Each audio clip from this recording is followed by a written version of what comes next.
I bleed, I hurt, I cry, but I understand that I got to keep going forward. I got to keep pushing. Straight out the lad.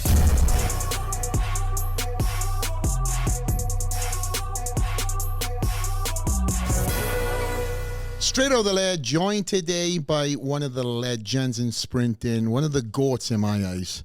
Truly honored to have you here in a full circle moment. Justin Gatlin, welcome to the show. I appreciate it, man. My man. I've been waiting for this moment. I've been waiting to race you, but also I'll settle for the interview today so we can get it in. Well, let's just say he's saying that right now because I'm coming off a celebrity game last night and my knee is blown. And this guy's talking about racing. You know, and anybody in this room knows, any other given day, I'll be out there to the demise of all my wife saying, oh my God, you're going to blow a knee one day. But I did say, if I was going to blow a knee, it's going to be to you. So we could. I'll tie these laces up. Well, in that case, it would be an honor then, man. You know what? Our fireman carry you back to the starting line. Oh, man. My God. Look at this guy. That's just worth the footage alone. Man, it's so great to have you. Somebody that, for the audience who know, I have a tremendous history in track and field. You know, I grew up track and field, played rugby then in the winter time. Yeah. But sprinting, you were one of the guys, one of my poster guys that I looked up to. You were big, you were fast, you were intense. And again, it was something that I looked at you and thought, wow, I want to be a big sprinter.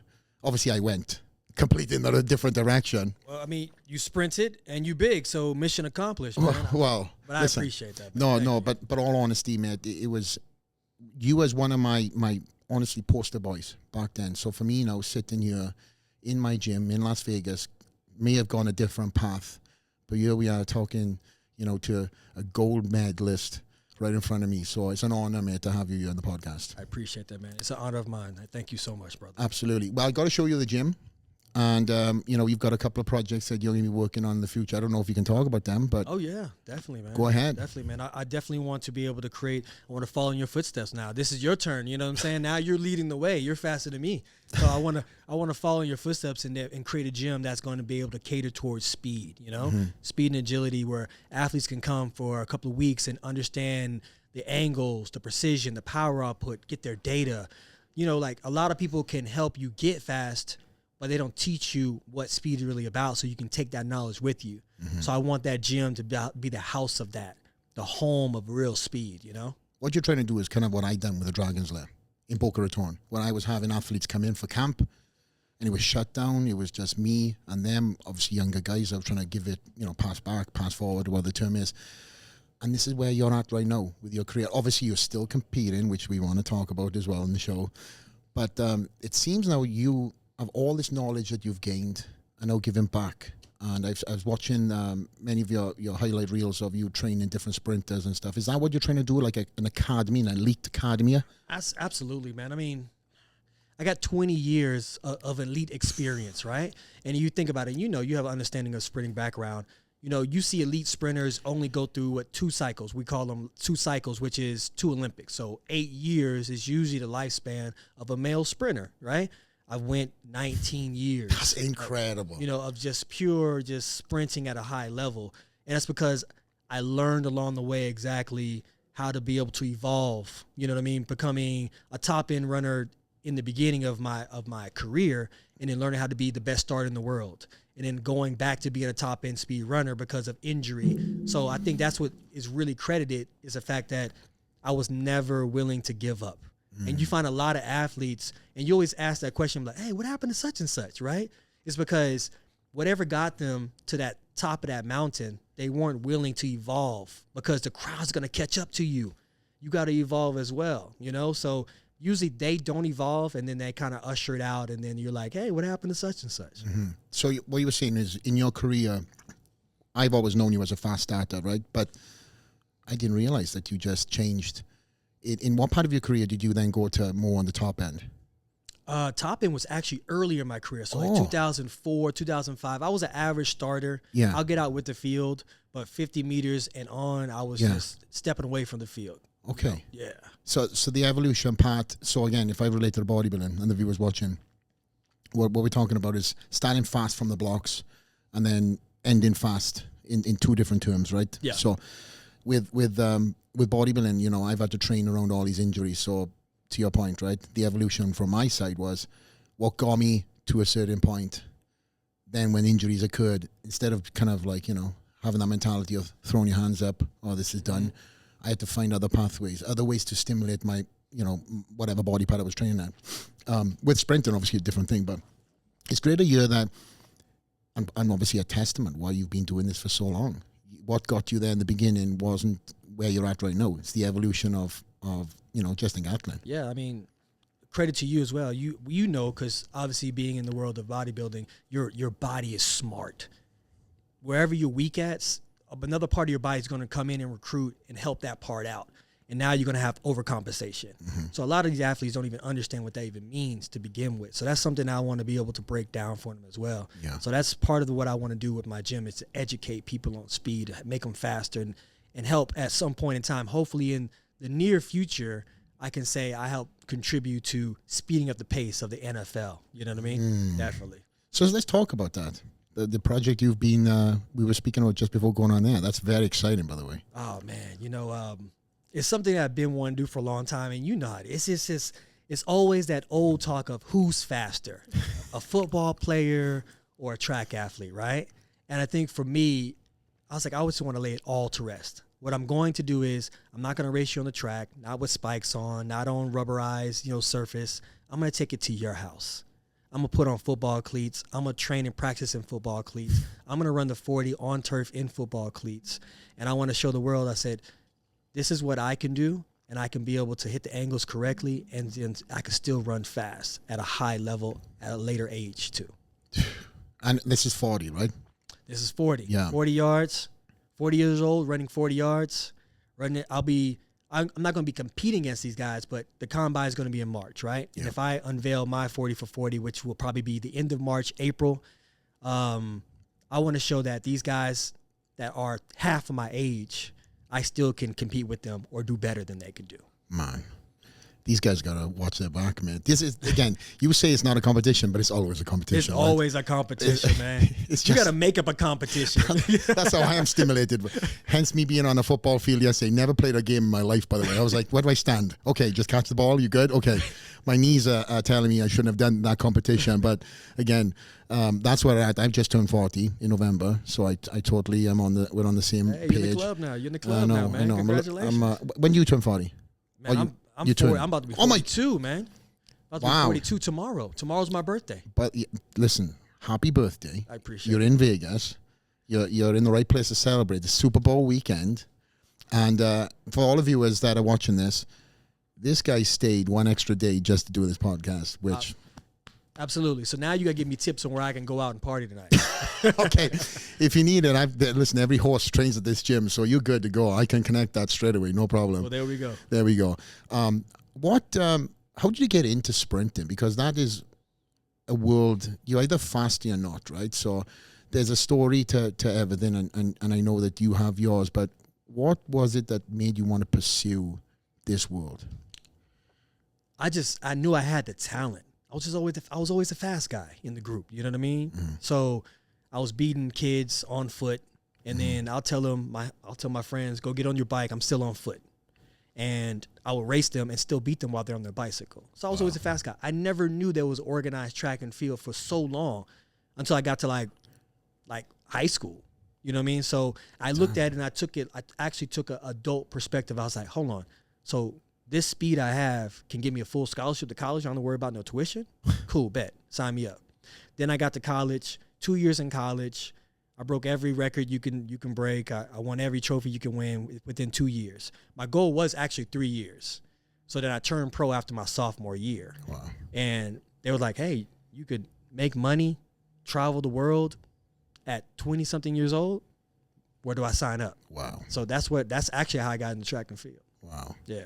So there was no competitions up until you got to high school.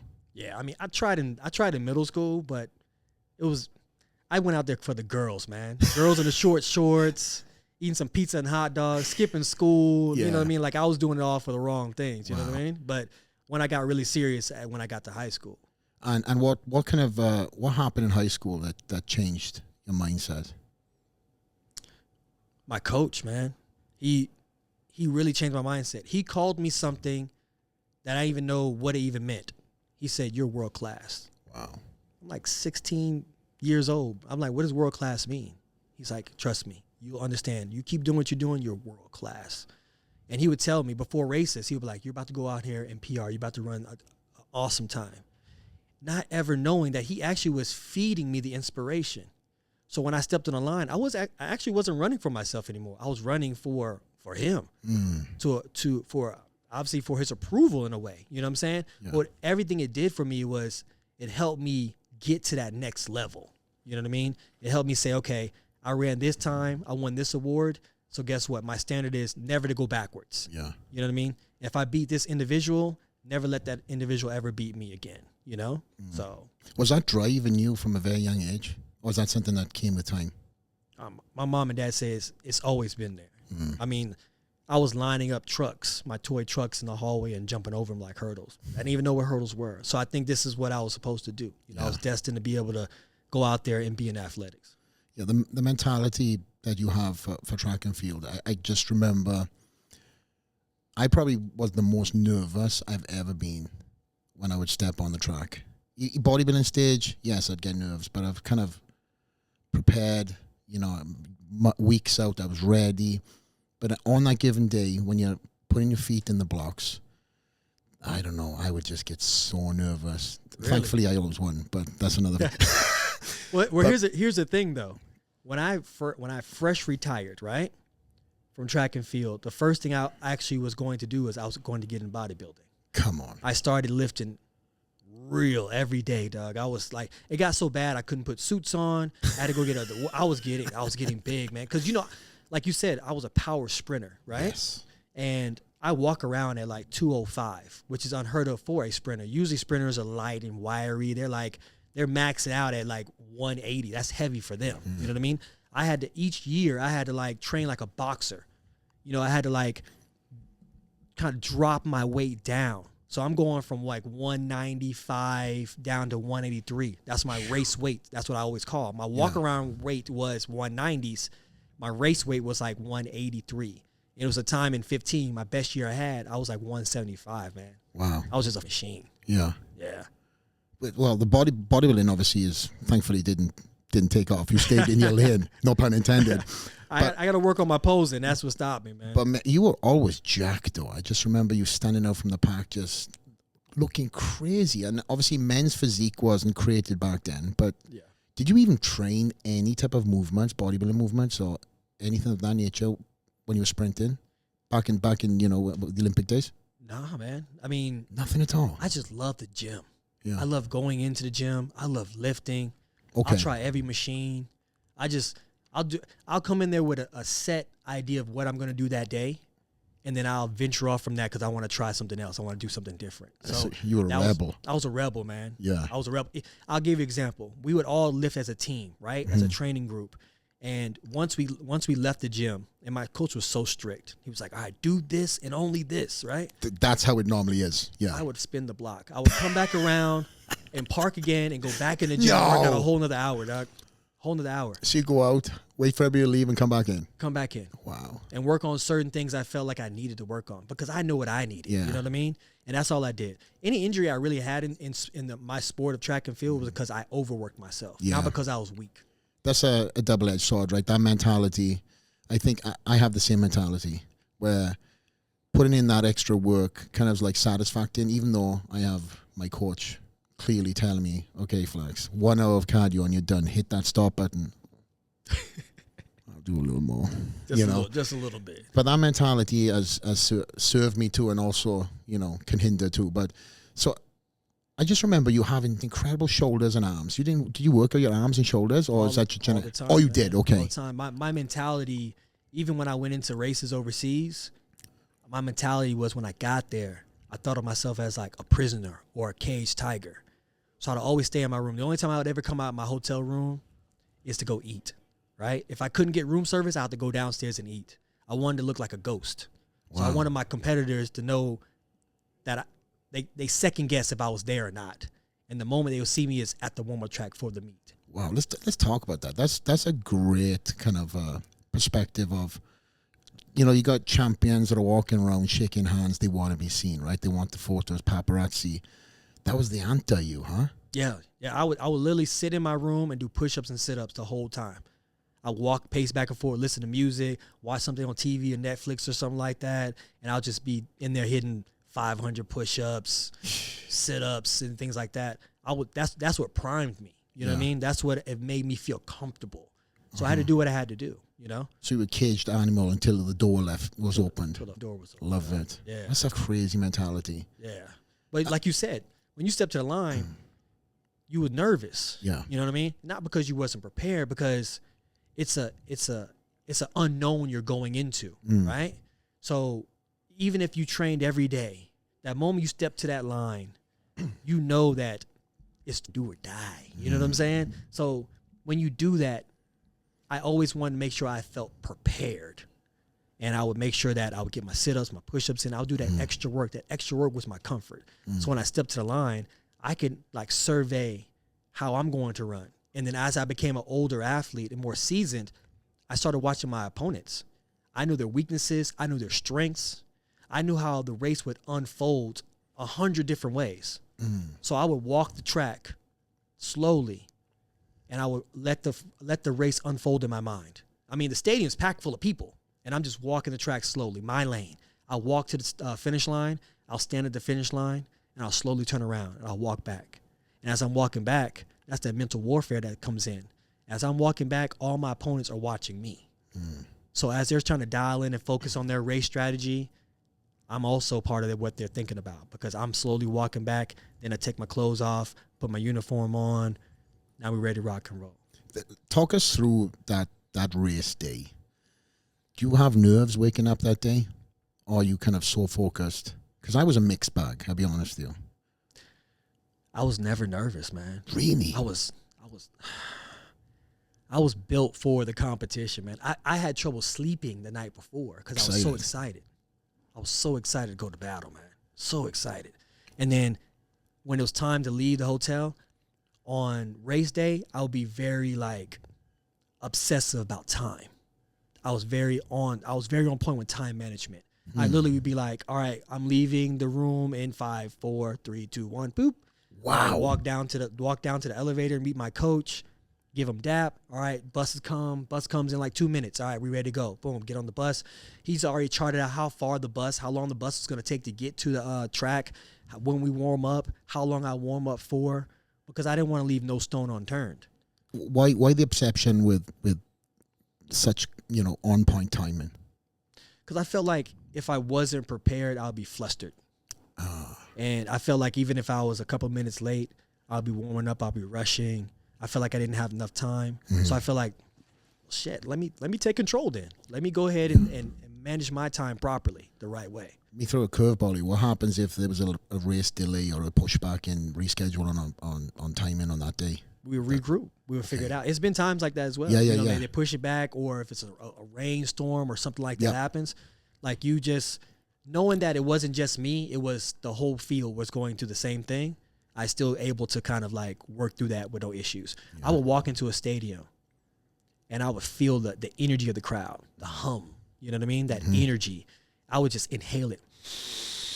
I would inhale it as I walk out, because as you walk out, the 100-meter race is where the lions are at.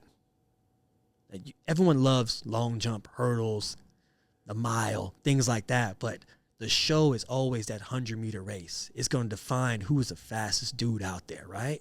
So as you walk out from under the tunnel and you see people starting to like edge to their seat, and they're starting to like get up and raise and see if they can get a better look at you. That's that energy, man. I never felt nervous. I lived and thrived for it. I loved it. Yeah. Man, you're bringing some memories back from my bodybuilding stuff, because I loved that moment too. How was it for you? How was it like preparing and then going on stage? I've been to multiple shows, but I never had the opportunity to really. It's on my bucket list. I really want to perform one time. Wow. Yeah. Okay. Well, we need to talk. You got to do it right. Let's do it. We got to make sure that's the W, and then you're done. Exactly. Good question. Now, again, podcast is about you. I had the same vibes, right? I say I was nervous. I guess now I'm reflecting back. It was a mixed bag of nervous excitement. It wasn't nerves as a detriment. Yeah. It was that like, okay, this is it. Yeah. 20 weeks Yeah. of dieting for this, a whole year, all comes down to this. But I had one chance a year. You had to wait. Yeah. 4. If we're talking about the Olympics, 4. Yeah, of course. Yeah. 4 years. But yeah, mixed bag of feelings, I guess. But when I was at the expo, or you come into Vegas and you start seeing all the Mr. Olympia signs, there was a few things I used to do. I've got the beard on 90% of the year. 90, no, more than that. That week for the show, I would shave my beard and I would see my face all sucked in and I'd look in the mirror. I swear I'm not Justin. I'd look. I'd be like, who the f is this guy? But I knew who the guy was. Yeah. It was my stripes under my face. And it's like that time. I'd look at myself like, well, you're a baby, let's go. And that alter ego, that's what really got me through my sprinting. And also got me on my first show of bodybuilding was the alter ego. I had to turn, somebody said this literally, mate. It's been a life's lesson. It's been throughout my career. And it was moments before I walked on my first bodybuilding stage. Some old guy, Masters guy, he's like, young buck, why are you nervous? I was like, oh, it's my first show. Nobody knows you out there, but, you know, your parents, your friends. It's like, that list alone. You know, that list alone. Yeah. But he's like, alter ego. And he probably just said it off the cuff. But I was like, man, that stuck with you. hit hard. Yeah. And then I went out there and everybody was like, who the f is this guy? You seized the moment. And that really allowed me then to put it into many other things, even to this day, right? I use my alter ego in the gym to get the big sets because, you know, you're looking at a lot of weight. It's like that owns you or you own it. Absolutely. Did you have an alter ego? Always, man. Our alter ego was Jay Gat. So Jay Gat was intense. Really intense, man. I mean, he was the fighter of the two. Justin's a more chill guy. You talking to Justin right now, right? Okay, cool. Jay Gat might peek out a little bit. We can bring him in. You know that. But I would literally on my bathroom mirror, right? I would get a marker, and I'll write down every name of competitors I'm going to compete against this season, and I would put a red check mark every time I would beat them. So I would keep it in my mind. Accountability on myself. Receipts. Like, exactly, these receipts. And it actually started out because when I transitioned back into the sport, it was like I had to show I am who I am, right? And because, you know, a lot of these sponsors, they'd be like, well, you know, we're not sure yet. You know what I mean? And I'd be like, why you not sure? I beat this guy. I beat this guy. I beat this guy. I beat this guy 3 times. I beat this guy 4 times. I would keep those receipts to show and to validate how successful I am, how dominant I am, right? And it fueled me. It constantly fueled me. I was like, you know what? I'm going to keep these names, and I'm going to keep on just checking them off as much as I can. And at the top of the list was my biggest competitors. And I couldn't wait to race them because I was like, man, I got to put that red check by their name, man. So that's what really kind of fueled me. That's Jay Gat right there, man. That alter ego is something that you just pulled out on race day, or was it also in training? Oh, also in training. Got you. He was worse in training, man. Yeah. I talked a lot of shit like Muhammad Ali during training, right? I didn't get a chance to do it so much. You know how it is when you're in competition. You gotta have a little grace. You know what I mean? Yeah. So glad to be here. So glad to run against these guys. Absolutely. But I'd be at practice, but like I'm about to tear all y'all up, man. How did you fight that though? Because there's a fine line between, you know, trying to prove who you are, but everybody knows who you are, right? Mm-hmm. I remember watching Morris Green, and he had that swag and everything else, and certain athletes, I mean, shall I just say, throughout the years, they kind of projected how great they were when they didn't have to do it, right? Yeah. But that also is you coaching yourself. Yeah. Before the big race, because obviously a lot of cameras are on you before the big race, after the big race. How hard was it to keep true to you and everybody who knows you, and then Jay Gat? Jay Gat was so intertwined. And if I say my circle would consist of training partners, coach, mom and dad. And sometimes Jay Gat would come out at the wrong time. You know what I mean? So yeah, that's what I mean. I have to apologize to my inner circle. I'm like, hey, you know, I'm sorry, man. I didn't mean it that way, or I didn't mean to say it like that, or with that energy, you know? Yeah. So I had to learn how to be able to compartmentalize in the right way. Mm-hmm. But I needed him more off the track and on the track earlier in my career. I needed to embody him way more. So then later on in my career, I was like, all right, cool. I can bring him out the bag whenever's necessary. Right. Yeah. How do you handle the pressure and expectations that comes with being an Olympia gold medalist? Ah, man. I feel like you get to a point where you win, and then it's just always a target on your back. So that's how you operate. You operate with a target on your back constantly. You know what I mean? So when there's new guys come in, you know, when you're the top dog, you know, the ego tells you, man, I'm not worried about those guys. New guys coming in, rookies coming in. But when you have that target in your back, you have to focus on these new guys. You got to be able to use whatever tool is necessary. And a lot of times, these guys were super fast. They're fit. They're ready. They're popping. You know what I mean? Straight out of college. And it'll be times where I had to use my seasoned vet knowledge just to be able to combat them and beat them. Such as what? I mean, traveling overseas, how to operate in a different time zone, how to eat properly, watching them warm up. Their warm up may be too long or maybe too short. You know what I mean?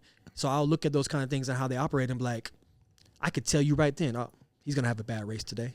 Or how he opened his season up, it's not going to be a good season for him. Shit. Yeah. Do you ever put that your arm around them? It's like, hey, the old big brother, or is that too much competition that you want to try to help your competitor? You know, naturally, as I got to the end of my career and realized the guys that I was racing at the end of my career, one guy actually said, I watched you when I was in first grade win your first medal. Wow. Right? So that hit me. Yes. Bro, that hit me so hard. Also a hell of a compliment too, man. Exactly. To where you are and what you've done with your career. Yeah. Sorry, yeah. Yeah, and then I had another opponent who was like, I used to get up every morning and watch you on YouTube in middle school. All right. And now I'm literally on Olympic teams with them, or I'm competing against them for gold medals. So for me, it was naturally to be like, man, you know what?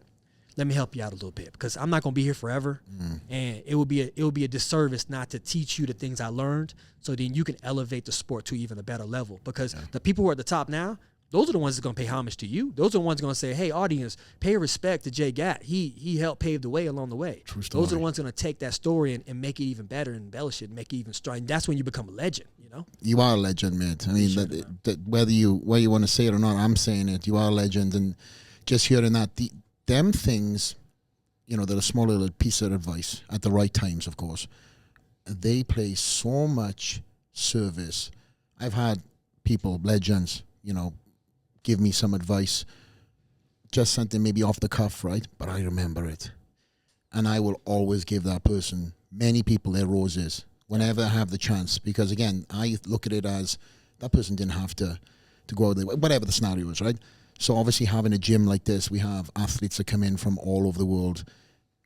And not everybody who stands in my line for 2 or 3 hours is going to be that fan. They may end up, and have been, ended up standing on stage next to me. But as long as I give them that interaction when they were a fan, as you said, it transitions into when they have the chance to put your name on, or, you know, whatever platform, and remember that moment that you put your arm around them and give them that advice when you were, you know, whatever you were in your career. Yeah. It plays so much service. It does, man. I mean, and their praise to you after you have been successful. You know what I mean? The guys who came before you, and they look back and be like, man, look at you, man. You did it. Yeah. This is your gym, man. You've created something special. Those accolades and those praises are like 10 times better than the average, obviously. You know what I'm saying? Because they're the one to help you get to where you're at, gave you that confidence and inspiration, man. We're talking about the young guys. How has professional sprinting changed since you got into it to now? So professional sprinting is such a wave. Like, if we're talking about body types, it can change throughout, you know, a generation. So you have Usain's generation was tall. You know what I'm saying? Now coaches were looking for more tall runners. When Maurice Green was running, it was about compact, shorter, stout, you know, stocky guys, right? So it can change over time. Now it's more of like wiry, more top-end frequency runners, like those smaller guys, you know what I mean? Like who stand about like maybe 5'11", 5'10", probably weigh like 170, 175 at most. Like those are the sprinters that are out there right now. Did you call that short? I wouldn't say short, because in our field is all about speed. It is, yeah. What would be the ideal height for a sprinter? for the viewers watching this? Bro, man. Is there one? It's not. To be honest, yeah. The thing I love about track and field is that you can have 8 guys lined up in a lane, right? And all 8 guys have run sub 10. They all done it a different way, and they all have a different stature. Some can be tall and big. Some can be tall and skinny. Some can be short and thin. Some can be stocky. Some can lose a couple pounds, you know what I mean? But still get the job done. You know what I mean? So that's the beauty of it. There's no real blueprint. You got to find your own way to get to that next level. You got to put that work in. Your work counts for you. Talking about putting that work, let's talk about humble beginnings and where, you were born and your trajectory to life. Let's get back to the early days of Justin Gatlin. Oh, man. I mean, grew up in the streets of New York. That's where I was born. My dad was in the military, actually. I grew up in Brooklyn, New York. That's where I was born. And he had an opportunity to move because crime was getting crazy. That's when it was on that time, like in the 80s, when kids were bringing guns to school and doing crazy stuff, man. So he was like, man, we're getting up out of here. So then we moved to the opposite. We moved to the South. We came from like New York City, and then we moved to the South. And I remember like landing, getting there for the first time, and then looking around as we're driving around. And the first thing I said is, where are the sidewalks at? Right? It was just grass everywhere. It was crazy to me. Culture shock. Yeah, it was a culture shock to me. But I actually credit that because I feel like if I did move to the South, metaphorically and literally, like I didn't have that opportunity to stretch my legs in New York and find who I was and be fast. And you know what I'm saying? So the South and growing up in Florida helped me find and discover really my speed and my talent. What age were you then when you moved to Florida? About 6. Yeah, 6. About 6 or 7, yeah. And how long were you in Florida for? Man, until it's time to go to college. So about, 18? Yeah. Yeah. And you went to UT, right? University of Tennessee, man. Yeah, Knoxville, Tennessee. Yeah, well, as I told you earlier, we've got our company, Arsenal Strength, in Knoxville, Tennessee, and great place. Oh, yeah, man. It's always going to be love there, man. Always going to be love there. Big party place, too. Oh, yeah. I mean, we was partying hard on Wednesdays. In the middle of the week, we was partying hard. That's a party town right there, right? Did you have balance in your college life? Because that is always a question, and I get asked. Like a lot of guys, bodybuilders, they want to focus, but then they want to kind of have the college experience, right? What was your college experience like? My college experience was, first of all, I was always taught by my dad, celebrate for a reason. Don't just celebrate because you're going out with the friends and hanging out. You know what I'm saying? Celebrate for a reason. Celebrate because you have excelled or succeeded in something. You've won something. You know what I'm saying? Absolutely. Drink because you are celebrating. Don't drink your sorrows away. And I think for me, when I was in college, my whole mindset was to be so good that the college itself was going to recognize who I was alone as an individual. Because you know how colleges are. They're going to recognize the basketball team. They're going to recognize the football team. But track and field is such an individualized sport. You know what I mean? And then within my freshman and sophomore year, I was making the front page of the local news for Knoxville and for the University of Tennessee. So, because I was constantly winning championships, I won like 6 NCAA championships and SEC championships within a matter of 2 years. Wow. You know what I mean? So I was just killing it. So that was always my focus on the more I do better, then I can celebrate. Yeah. You know what I mean? So I had a lot of time to celebrate. I bet, evidently, right? It's like one weekend after the next. But that place truly has a great school. And is that where you met no, that was college, right? That was college. Yeah. Yeah. And at what point in time did you start getting the contracts that started kind of piling in for you? Was it at college time? Right after my sophomore year. Right. So then that's when I declared to go pro. Right. That's when the contracts were coming in. And then I kind of like, I moved to Raleigh, North Carolina for a little while. I was there for about 3 or 4 years. Then I moved to Atlanta, Georgia. And then I moved back to Florida for about another 4 or 5 years. And then I ended up moving to Houston, Texas, man. That's where I'm at now. You bounced around like me, a little bit of a gypsy. Oh, yeah, man. But it's all training related, right? Yeah, exactly. Yes. It's all training related. The only reason why I mentioned contracts, at such a young age, to get this, money that starts coming in. Life-changing. It could be life-changing in 1 or 2 ways. It can be life-changing, and you can excel using that monetary gain, or it can be a massive distraction. How were you able to navigate through people around you that seen your success, wanted to jump in your coattail? I was lucky that I had a mom who was super talented with numbers. So like she only had a high school degree, but she worked her way up into the banking world. And she was able to manage my money, manage all my finances that came in to the T. Like our first big contract, we put a large portion into stocks. And I mean, we're talking about like 2003, 2002. Wow. I'm talking about like Starbucks, Best Buy, Nike back then. So, you know what I mean? Everything grew with me. So as my stocks and my investments came successful, I still was running very fast. So I was able to money was making money. Yeah. You know what I mean? So that's how I was able to do it. So I anybody that's listening, to thinking about it, they're getting their first contract, you know what I mean? You're excited about it. Make sure you put that money away. You ain't hurting right now. You're hungry right now, but you're not hurting. So put a portion of that money away and let it grow for you. So don't buy like 24-inch rims and put them on your Charger. I can't say not. I did. I had a Cadillac Escalade sitting on 26s. I was a kid, man. You're not helping my cause, yeah, man.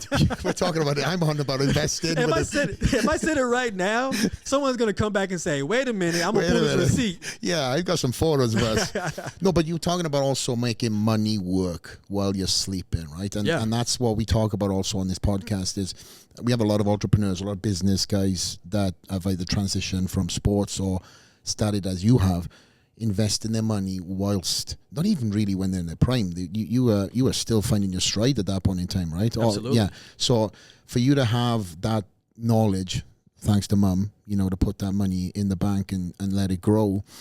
A lot of the young guys who pick up these big contracts, whatever the sports, and as well obviously in my office with bodybuilding, some of these guys will pick up a nice contract. And then they start thinking of what they're going to pay, what they want to buy, the bucket list of buying. When the biggest investment is in yourself. So as long as a portion is divided up to invest in you, whether it's massage therapy or whatever, something that is really going to propel you to the next level, then you just, as you said, if you're not hurting, put it into, invest into something. And shout out to mum for taking that finances and putting them to work at a very young age. Very young, right? Yeah. I mean, I was away from the sport for 4 years, right? And I never earned a paycheck within that 4 years. She was able to manage my money so well that I was able to live off my own earnings. Yeah. Like early in my career, you know what I mean? But yeah, man, you gotta just put your money away, make it grow. You know what I'm saying? And believe in what the process is, because we know what sports is. Sports is uncertain. We love to watch sports, participate in sports, but it can be here today and gone tomorrow. Amen. And if you over there worrying about buying the newest Mercedes or the newest, Bentley, whatever you want to get, and then who knows, within a month you sustain an injury that's now like sidelining you. Now you're stressed, or even ending your career. Has there been any pivotal moments in your career that could have put an end to it, and there's a story there where you work through it and you can tell the fans from a physical aspect, being injured? Yeah, injured, and since we mentioned injuries, where again, for example, I've torn both shoulders, but nobody ever knew about that until I retired. I just persevered through. Okay, so I have a story similar to yours, man. So in 2016, I just came up my best season in 2015, right? And where we were training at an academy, and they just discontinued the football team, right? So they took up the goalposts and everything. No trace of football was even left there, right? The only thing that was left is they didn't cut the grass over the weekend. So as we came back to practice in 2016, which is an Olympic year, right? We started our fall training process, which is like going out, jogging, certain reps, things like that in the grass. The last step of my rep, I stepped in the hole, which was holding the goalpost. Come on. Didn't even see it. As soon as I stepped in that hole, I was like, oh, I broke my ankle. I'm done. I was like, oh, Olympic campaign is over, right? But what really happened was I had like a ankle fracture, right? Small ankle fracture. And I was just too stubborn to go get it fixed or even worried about it because I knew that the doctor's going to say, oh, you're sidelined. You can't do anything. So what I did is I got up, strapped up on like 2 pair of socks a day. And went out and I'm wearing them today. But I was like, bro, I mean, my teammates were like dusting me in practice because I'm literally like running on one leg now. You know what I mean? But I eventually got myself back. I healed, and I won the Olympic trials, and I went on to medal at the Olympics as well, man. Yeah. It's just that hard work and that dedication. I knew if I just succumbed to what somebody was going to tell me, oh, just sit down. No, sit down is not going to get it done. I'm not going to be ready. How long was that time period you had? Oh, man. So if that was probably, I did it in November.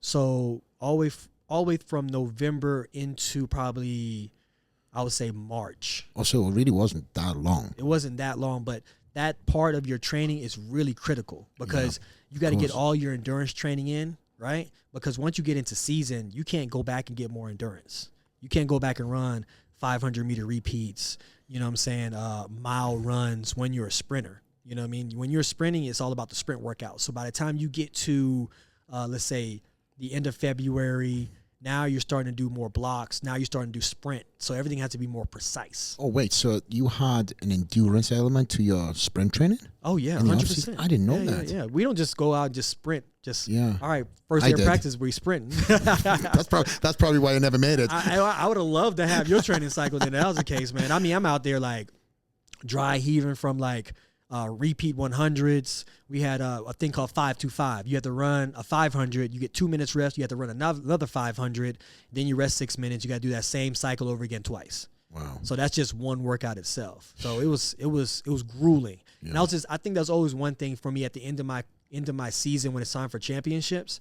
I was like, bro, I did all that hard work, and you think I'm not gonna go out here and win a medal and get on a podium? I'm not doing this for vain. Yeah. Not in vain. Like, we're going to go out here and get us something. Because guess what? No matter what happens today, if I'm on this podium or not, by the time November comes, I got to do this whole process over again. So I tell my teammates all the time, I was like, y'all going to let this happen over and over again and not reap any benefits from it? That's kind of borderline insanity right there. Yeah. Yeah. So your training style, how many times a week were you out on the track? And I'm about 2 to 3 times a week. Right and then now. the rest of the time? No. Back then? Yeah, back then. Oh, man, it was a job. Yeah. It was a job. I mean, every day? Every day. It'll be times where we work on the weekends, depending on what we need to work on. Okay. You know, especially if we're getting ready for a big race, we have to come out on weekends and work on certain things. So it was almost like a 9 to 5. Yeah. We'll start practice at 9, then we'll be out there for about maybe 2 hours, right? And then we'll go to the gym, the first gym. We'll be there for like an hour and a half. Then we'll go to the second gym. We'll be there for like another hour and a half. And then after that is all recovery. So that means like massage, cupping, dry needling, cryo, whatever it takes to get bounce back and get ready for the next day, right? So that's literally, you're done by 5 o'clock, 4 o'clock. So that's really, we was doing a job. Absolutely. Physically. And then nutrition. Where was that falling in between all this? Ah, man. You know, on the track side, nutrition and education nutrition lacks so much, man, because I get it. They look at us and say, you're burning so many calories, right? Yeah. So what do you really need nutrition for? You're burning fuel. But at the same time, what fuel are you burning, though? You know what I mean? Is it premium fuel? You know what I mean? Or are you just getting that kind of like cheap fuel? You know, and a lot of these young kids, they're burning that cheap fuel. So for me, I had to learn how to like not just check in and check out and say, this is my job, punch in and punch out, but necessarily like live the lifestyle. So I had to learn to eat better. I had to learn to be able to know when to eat, what to eat, how to eat correctly. And that really helped me out. I was less fatigued. I ran better. I was more efficient once I started doing that. So you had a nutritional regime down back then? Oh, yeah. Because I know a lot of people, high-level Olympic athletes, they were just told, like you said, calories, pizzas and everything else just to get in. And I'm sure you had days like that, right? But just hearing, obviously it resembled in your physique, you know, just having that routine down. Was that something that you studied to demand better, the best version of you, or was there people around you that kind of give you guidance? A little bit of both. Okay. When I started off, I had a big problem, like especially eating sweets. I'm a snacker, you know what I mean? When I came back into the sport, I was like 210 pounds, man. I was way off from being 180, right? I was fiending too, man. So I'll call my coach probably like 11 o'clock at night. I'm like, Coach, man, I'm so hungry. He'd be like, man, go to sleep. I was like, man, I can't. I was like, can I eat this apple pie? It has apples in it. He's like, man, you crazy. Go to sleep. You can't eat the apple pie. So over time, I learned like, okay, I'm tricking my mind to eat bad things. I need to trick my mind to eating good things. You know what I mean? Create a good habit. So I had to learn how to be able to do that correctly. The fact that you called your coach knowing that he's going to say no. No, he's going to say no. Just so you had somebody to be like, okay, well, I can't eat this, as opposed to your conscience, right? Hey, fork was in hand, bro. Fork was in. I was like, can I do it? No. I could just dig through and just grab the apples out of there. No. This poor guy's sleeping. He's like, oh my God, is everything okay? I want to eat apple pie. It's 2 a.m, but. Well, the crazy thing is he's always up because his mind was always thinking as a coach. You know, you're constantly thinking. You're constantly thinking how to get your athletes better. What can they do? You know, things like that. So I would always play with him, man. I mean, I know he's up, so I would just ring him and be like, hey, man, you know, that banana nut bread. It's on the. I got the proteins in there. Yeah, got the potassium. What's up, man? Can I have it? Send it up to room service because I'm not leaving the room. You got to have some good stories from on the road, I'm sure. Traveling around and seeing all these amazing countries. Absolutely, man. I mean, traveling around at such a young age. Like, I started traveling when I was probably like 20 years old, man. When people like bucket list to see like the Eiffel Tower, I did it like 5 times by the time I was 23. You know what I mean? So I felt blessed. Yeah. But traveling around, I remember one of my favorite places to go is Monaco. Because the Prince of Monaco is just a cool dude, man. So cool, man. I remember going there and he was just partying. This is before he like got married and settled down. So he was the man, right? He was out partying. World Championships was in Finland, Helsinki, and we just having a good time.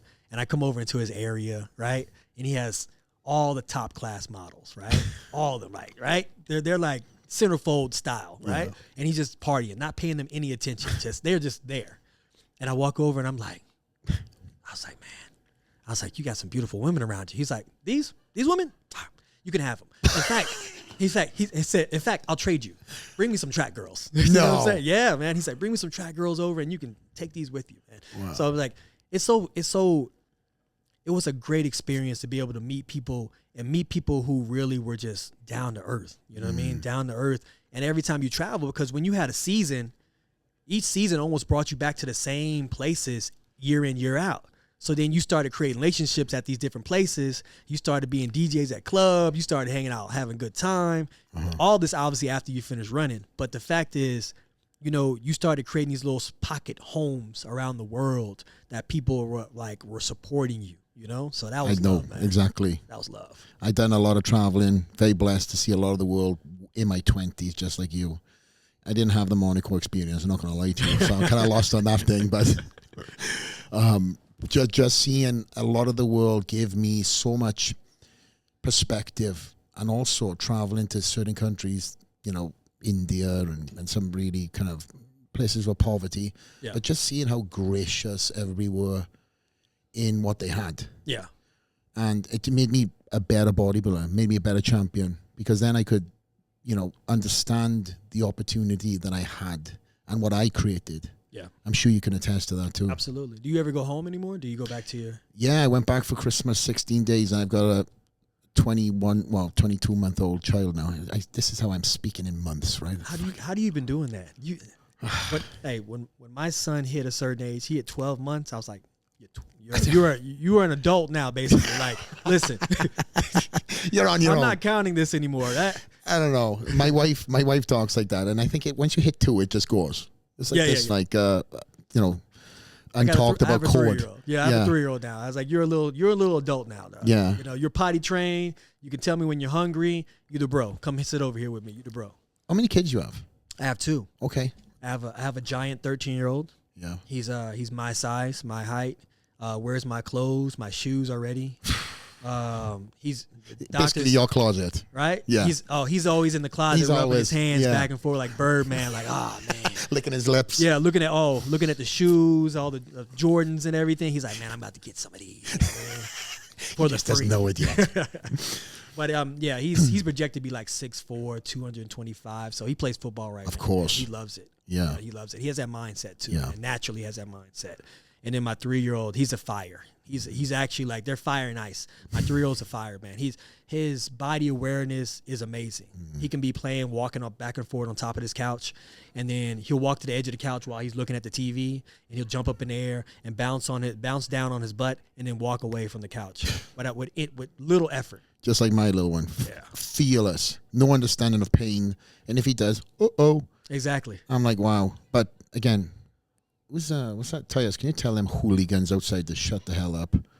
Jeez Louise, sorry, man. We got the podcast light on and we got people outside yelling. But with my little one, that threw me off. My little one, again, my mother says, like, this is payback. This is payback for you being the little hellion that you were. I'm coming to the realization that I was the same way when I was a kid. Yeah. I was like, I remember the stories that my mom said. She was like, we would go out in public and she'll open her purse before we go into a store and a belt would be in her purse. She said, right? The belt would be in her purse and she would say, she's like, you see this? All right, if you want to act up, yeah, this is what you're going to get. In the store. In the store. Yeah. Because I was always mischievous. I would always like hide under the clothes racks and run around, stuff like that. Nothing dangerous. Yeah. But I'd just be out always doing something, right?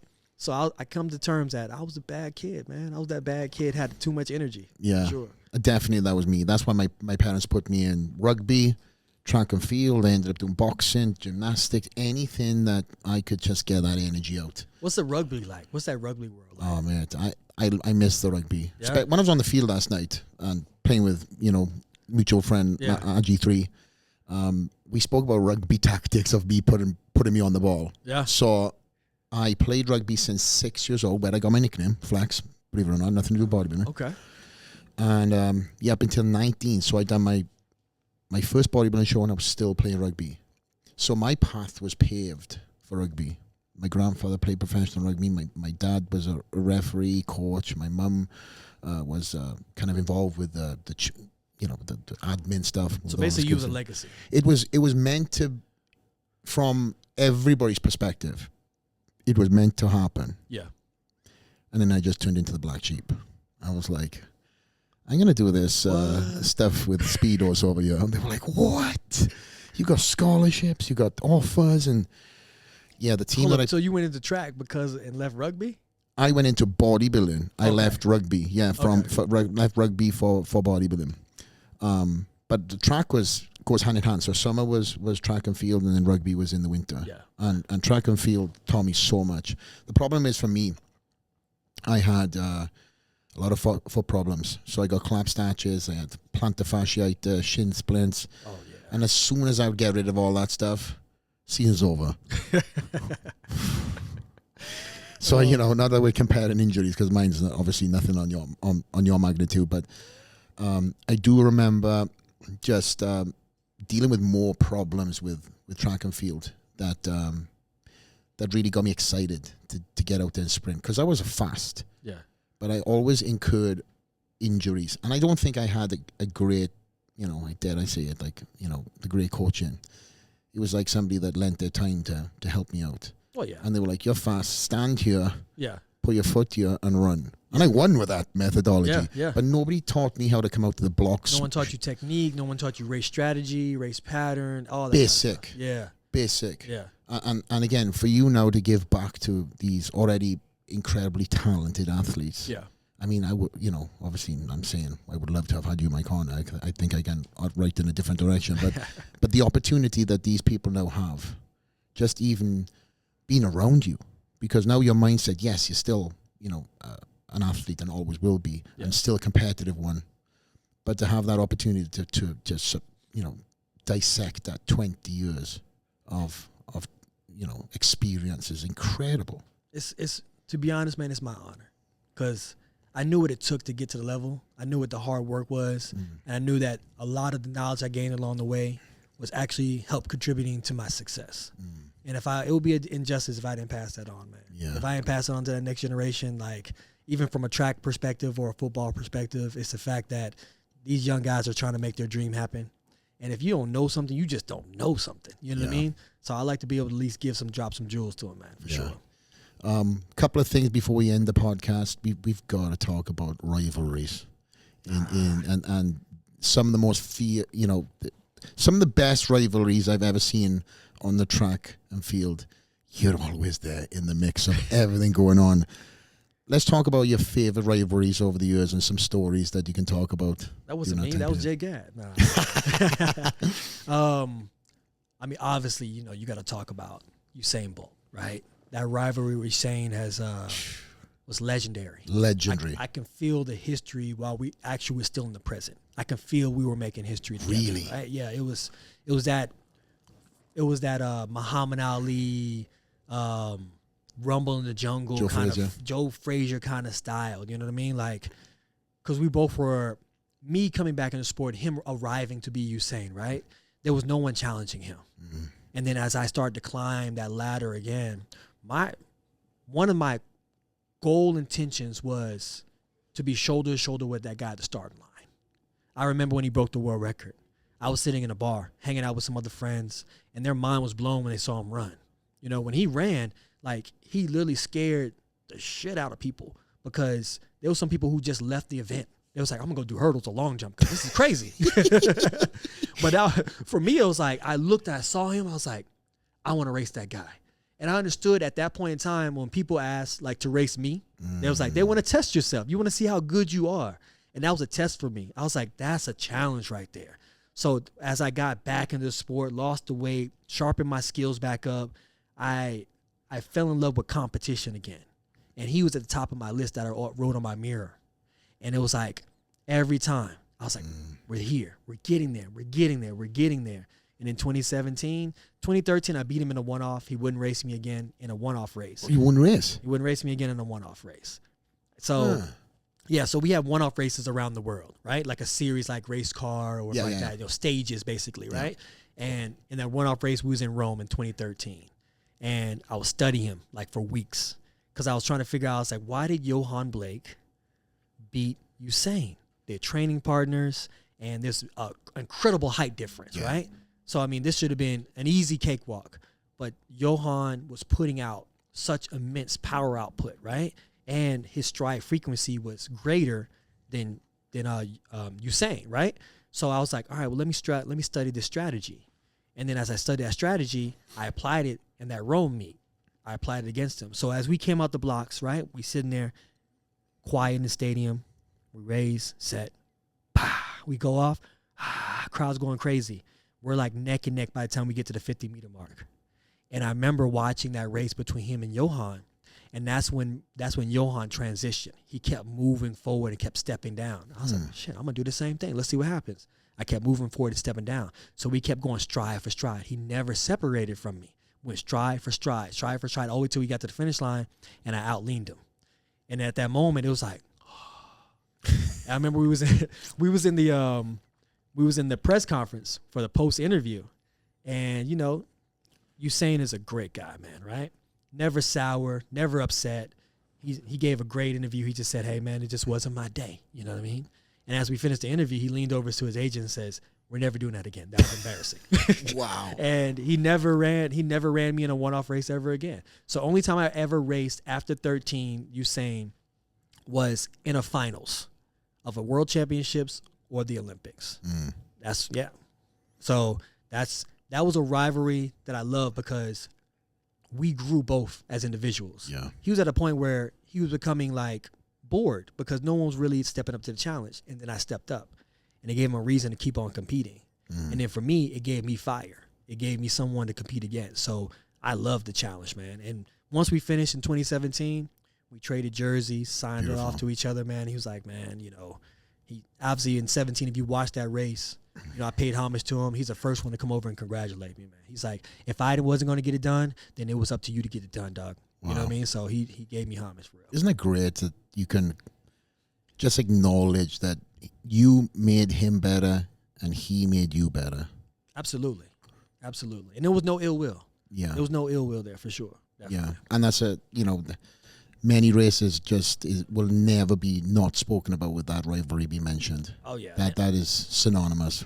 Sprinting. And we were polar opposite kind of people. Like he's that guy who's like, you know what? I'm coming to this race. I'm also going to the after party. I'm DJing at the after party. He was that kind of guy. He was a rock star kind of guy. You know what I mean? Yeah. So a lot of people were infatuated with that because he had that rock star vibe about him. You know what I mean? I was that quiet killer, so I was always quiet. But we always meet in the middle. You know what I'm saying? We'll go out, party sometimes. We'll have bottle service. We'll drink and everything like that because we understood it was high competition, man. If you can't celebrate with the people that you battling with, then what are you celebrating for, man? You try and get them up in the club. Just be like, hey, double shots. Yeah, exactly. There you go. Before the race. Before the race. I know you mentioned earlier, which I want to point out because this is such a crazy and beautiful story in itself. you're at the bar.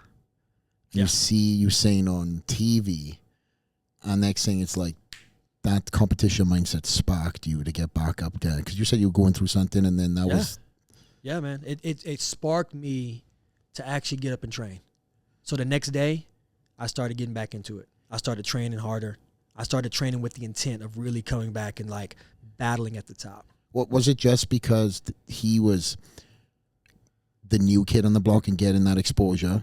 Or what was it that got you fired up to get back out there? Flex, I can't even describe in words what it felt like. It was just that, you know, when you see somebody that could be your equal or even better than you, and you're not intimidated by it, and actually you're intrigued by it. What makes you tick? What makes you better than me? I want to figure it out. And can I be better than you? Can I get to that level? So it's always that hunger. It was always that hunger, man. So watching him actually it's truly inspired me. I had no fear at all. I was like, that's the guy right there. Wow. I want to race him. How much younger is he than you? He's 8 or 9 years younger than me. Yeah. But then, again, that motivation that's all you needed, that little click, and next thing. How long did it take you to get back into, you would say, that strive again? Not too long, to be honest, man. I mean, it took me about maybe a year and a half. So 2012 was the Olympics in London, and I competed against him in London. I ran 9.7 in the final, so I was back by then. You know what I mean? Yeah, so I'd say so. It's just about opportunity, man. That's what it was, and I just seized the opportunity. What was it that took you out of that? Out of just the sports period? Just losing that momentum, that motivation. Oh man, it was just life, man. You know, life always going to hit us so hard. I wasn't the fact of I didn't lose a parent. You know what I'm saying? I didn't grow up like in poverty or I wasn't homeless or anything like that. So I didn't go through a dark time, and that was actually my dark time. You know what I mean? So being away from the sport, you know, I was depressed, man. I was depressed before I even knew what depression was. I was drinking and partying every day, like as if I was in Tennessee. You know what I mean? And I remember that I became heavy on the alcohol. And one night I was driving my Porsche, and I was going across this dark bridge, and I realized, I was like, bro, if I don't make it across this bridge, ain't no one going to know where to find me. No one's going to know where to find me. And I remember before I even got on that bridge, a cop stopped me just to say, what's up, hello. And I know I smelled like alcohol, and he let me go. And I was like, if I get across this bridge, I'm changing shit. Because I know where I can see rock bottom is coming. You know what I mean? So I was like, let me change who I am. Let me get back to where I need to be. Because it didn't feel like me. I just felt like I was just floating through life. And it felt scary. It feels scary when you floating through life, you don't have no real direction. Yeah. I've been there, to be honest. That was we call it two things. Gypsy warning and a sign from God. Oh, yeah. That cop was definitely a reality check. Absolutely. Because I could have gone a lot worse, and the media and all could have been because easy pickings, right? Yeah. But the fact you recognize that, and then, you know, obviously these other signs after the fact with Shane Bolt on TV, and you've been like, let's go. Oh, yeah, definitely. Yeah. You gotta listen to the whispers of the universe. They talk Absolutely. to you, man. And that was talking to me at that point in time. Yeah. Get your shit together. Absolutely. And I think that every great athlete, as long as they... Are you serious right now? What is going on outside? This is ridiculous. Welcome to Amateur Hour, mate. You're running a tight ship here. I am. We don't normally podcast at this time, and yeah, look at him. It's like, anyways, this is like with our podcast, it's two friends talking. That's what it is, and we get some, you know, obviously incredible people on your. From all over, of course, and now we can add you to the list, and all the sound bites and all the noises that come in the background too. So it's organic. This is organic, exactly. Man. But in landing the plane, what do you want to be known for outside of the medals? The legacy is obviously built; it's set in stone on the track. Everybody knows who you are and what you've accomplished. Outside of that, though, besides being a fast mofo, a fighter, a human being, you know, a lot of the things that drove me, especially in the second half of my career, was to make sure that my kids were proud to have the Gatlin name, right? But also the fact of I fought for everything I earned. You know what I mean? Nothing was given to me. I fought for it. I fought for it twice. You know what I mean? I came back, got to the top of Mount Olympus, and I came back. I got to the top of Mount Olympus again, you know, but also I'm human. You know what I mean? I bleed, I hurt, I cry. I have my bad days, just like anybody else had their bad days. But I understand that I got to keep going forward. I got to keep pushing. If I dwell on what I'm at right now, I'm doing myself a disservice. I'm not growing myself to the level that I know I can get to. And that's what really hurts the most. I remember crying at one of the races that I was beat. And I cried because I let myself get beat. Not because I was beat by another individual, because I didn't rise to the standard of execution that I knew I could rise to.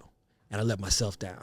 So if I want to be remembered, I want to be remembered for being a fighter and being a human being. Beautiful, man. Appreciate it, man. And that's just a chapter in many more to go. You know, I obviously I've known you for the sprinter, but then getting to know all these new endeavors that you're getting into off camera now. I'm excited to see all these new chapters and new feathers that are going to be added to the hat. I think your legacy is cemented in the sprinting world. I know it is. One of the greatest to ever do it. But I think the most exciting thing is still yet to come. You know? I appreciate that, man. And I, for one, as many of you guys, should be following this guy. He's putting out incredible content, but more so than anything else, an incredible human, obviously champion of champions, gold medalist, and many more accolades, including dad. So honored to have you. You're a full circle moment for me. And yeah, we got to get in the next session. Has got to be in the gym, my friend. I think it's my world to then to give back to you in there. Hey, it's going to be my full circle then, too. Because by the time we get all this done, man, I'm going to be like, man, you remember when I talked about getting my gym going, man? You'll be like, yeah, you did it. Yeah. You did it, man. So I appreciate you, man. Definitely. I appreciate you, man. Thank you again for staying an extra day for the podcast. We are going to get you set up tonight for a birthday celebration. Happy birthday. And from me and this legend, we are out.